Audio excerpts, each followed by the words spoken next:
Et salut à toi, je te souhaite la bienvenue sur cette nouvelle vidéo de la chaîne Investimo Performance. Je suis ravi de t'accueillir aujourd'hui pour te parler des 5 avantages d'acheter sa résidence principale.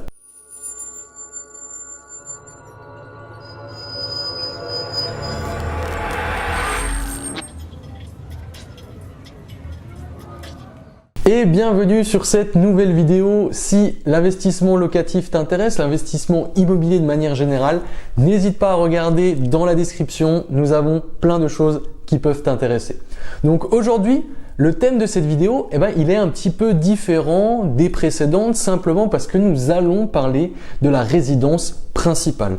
Pourquoi? Parce que, beaucoup de personnes de notre audience nous posent des questions sur la résidence principale. Est-ce que c'est intéressant, pas intéressant? Quels sont les avantages? La banque veut me prêter pour ma résidence principale. Moi, je cherche juste à acheter une maison.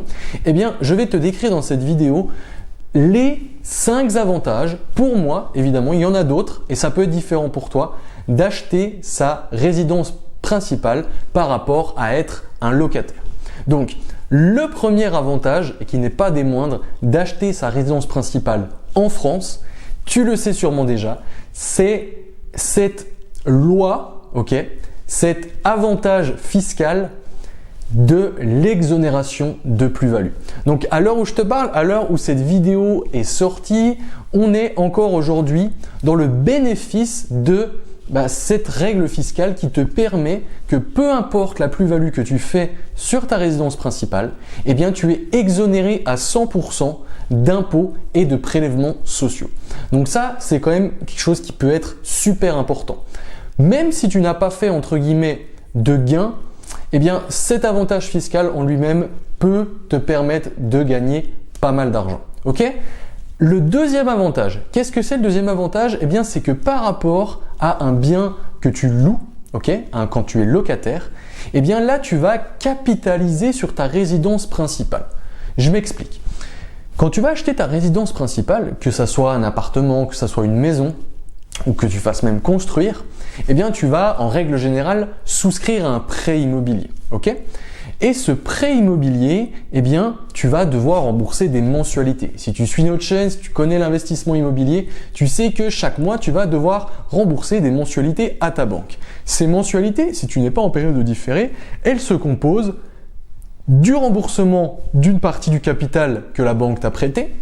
Deuxièmement, les intérêts, donc si tu veux la commission de la banque pour te prêter cet argent.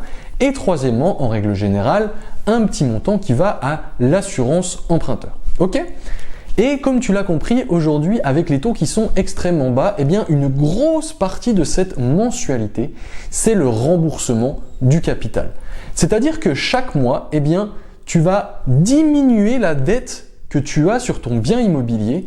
Et dans quelques années, si tu veux, si jamais tu revends le bien au même prix que tu l'as acheté, tu auras capitalisé, tu auras remboursé pas mal d'argent de ton prêt et la différence entre le prix de vente et ton prêt sera positive et viendra, si tu veux, dans ta poche. Donc, par rapport à un loyer, quand tu es locataire, donc c'est une dépense fixe mensuelle et c'est de l'argent entre guillemets perdu, c'est de l'argent que tu ne verras jamais.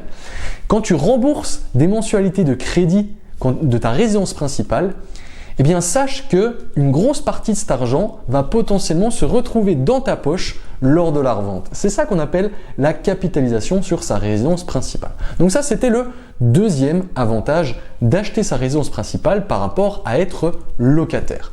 Le troisième, si tu veux, il est un petit peu lié au deuxième. C'est le fait qu'avec un bien équivalent, évidemment, on compare les choses qui sont comparables. Donc par exemple, moi je vais te prendre un exemple, les studios dans ma région, ça s'achète aux alentours de 100 000 euros, on va dire, entre 90 et 100 000 euros. Si tu fais les calculs facilement, on va dire 100 000 euros sur 20 ans, approximativement, tu devrais en avoir pour moins de 500 euros pour un crédit immobilier. Et si tu fais sur 25 ans, ça va se rapprocher des 400 euros par mois. Si tu compares exactement ce même bien par rapport à un bien que tu vas louer en tant que locataire, dans ma région, on est vraiment sur des loyers plus proches des 600, 650, 700 euros. Donc là, tu vois tout de suite que ta dépense mensuelle pour un bien équivalent, eh bien, en règle générale, elle sera plus basse, ok? Plus basse, et donc ça, c'est plutôt quelque chose de positif. D'une part, en plus, eh bien, tout l'argent ne va pas à quelqu'un d'autre et tu vas pouvoir en récupérer une partie. Point numéro 2, la capitalisation sur la résidence principale. Et du coup, ce point numéro 3, c'est que ça te permet d'avoir de plus petites dépenses, à bien équivalent, évidemment. Donc ça, c'était le troisième avantage d'acheter sa résidence principale. Le quatrième avantage, eh bien, il n'est pas des moindres. En fait, c'est si tu veux, quand tu es propriétaire de ta résidence principale, eh bien, tu peux gérer comme tu veux son agencement et ses travaux. Alors, je m'explique. Si jamais tu achètes un appartement en copropriété, évidemment, tu ne pourras pas faire tout ce que tu veux, il faudra quand même respecter les règles de copropriété. Tu ne vas pas pouvoir faire exactement ce que tu veux, on est d'accord. Notamment, par exemple, abattre un mur porteur. C'est possible, mais ça va te demander de certaines démarches au sein même de la copropriété pour avoir cette autorisation qui peut, au final, ne pas être autorisée. En revanche, si tu achètes une maison ou tu fais construire une maison, eh bien tu peux quasiment faire les choix que tu veux. Si tu veux abattre un mur porteur, c'est à tes risques et périls. Si tu veux changer une pièce, si tu veux, je sais pas, mettre des cloisons, changer les fenêtres, changer les volets roulants, tout ça, eh bien tu pourras le faire sans problème. Quand tu es locataire, eh bien, c'est quand même le propriétaire qui va donner le fin mot vis-à-vis des changements que tu veux potentiellement faire dans l'appartement ou dans la maison.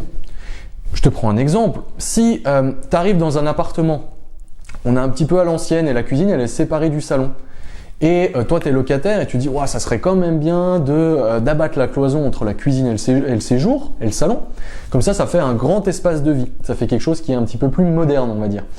Eh bien, si tu es locataire, tu dois demander l'accord de ton propriétaire et à moins que tu aies des bons arguments, tu auras rarement d'avis positif. En revanche, si tu es propriétaire de cet appartement, tant qu'on est sur des cloisons qui sont non porteuses et qu'il n'y a pas besoin d'accord de copropriété, tu peux faire absolument ce que tu veux dans ton bien immobilier, ta résidence principale. Ok? Donc ça, c'est vraiment la différence avec le fait d'être locataire et le fait d'être propriétaire de sa résidence principale. Maintenant, je vais te parler du cinquième et dernier avantage pour moi d'acheter sa résidence principale par rapport au fait d'être locataire. En fait, cet avantage, on revient au niveau du crédit. Tu le sais peut-être déjà et dans un sens, ça peut être étonnant, mais pour la banque, un achat en résidence principale, selon ton profil, si on va dire que tu as un profil correct, ok, profil qui ne sort pas de la normale, eh bien, pour la banque, c'est potentiellement quelque chose qui est plus sécurisant, moins risqué qu'un investissement locatif. Et de ce fait, un projet moins risqué va peut-être te permettre d'avoir de meilleures conditions d'emprunt que emprunter pour un investissement locatif. Je sais, c'est assez étonnant, mais dans la gestion du risque des banques, aujourd'hui, quand tu investis en résidence principale, tu peux avoir de meilleures conditions de crédit. Et les meilleures conditions de crédit, si tu veux, on parle d'un taux qui est plus bas et on parle surtout d'une durée qui peut potentiellement être plus longue. On a beaucoup de banques qui se limitent à 20 ans pour l'investissement locatif, mais quand tu es en résidence principale, tu peux facilement aller sur 25 voire même 30 ans. Ok? Ça, c'est quelque chose qui est vraiment intéressant lorsque tu achètes ta résidence principale. Et je vais te donner un dernier avantage pour clôturer cette vidéo, on va dire un avantage bonus. Et là, on parle plutôt, on revient sur l'exonération de plus-value. Sache que quand tu es propriétaire de ta résidence principale, eh bien, tu peux par la suite, finalement, eh bien, gagner de l'argent avec cette résidence principale. Et on revient au point numéro 1, l'exonération de plus-value. Donc, c'est l'avantage fiscal, ok, mais il faut quand même faire une plus-value. Et l'avantage, quand tu possèdes ta résidence principale, c'est que tu peux faire une plus-value. C'est que si tu as acheté au bon endroit, où tu as fait des beaux travaux, de bonnes rénovations et que ça fait de nombreuses années que tu possèdes ton bien, eh bien très probablement le prix de l'immobilier a monté et tu vas pouvoir, en plus d'avoir capitalisé sur ton prêt, gagner de l'argent lors de la revente de cette résidence principale. Ce qui n'est absolument pas possible quand tu es locataire. J'espère que cette vidéo t'a plu. N'hésite pas à nous mettre un pouce bleu et t'abonner si ça t'a plu, pouce rouge et nous expliquer pourquoi dans les commentaires si jamais ça ne t'a pas plu. Je te retrouve sur une prochaine vidéo. À très bientôt. Ciao!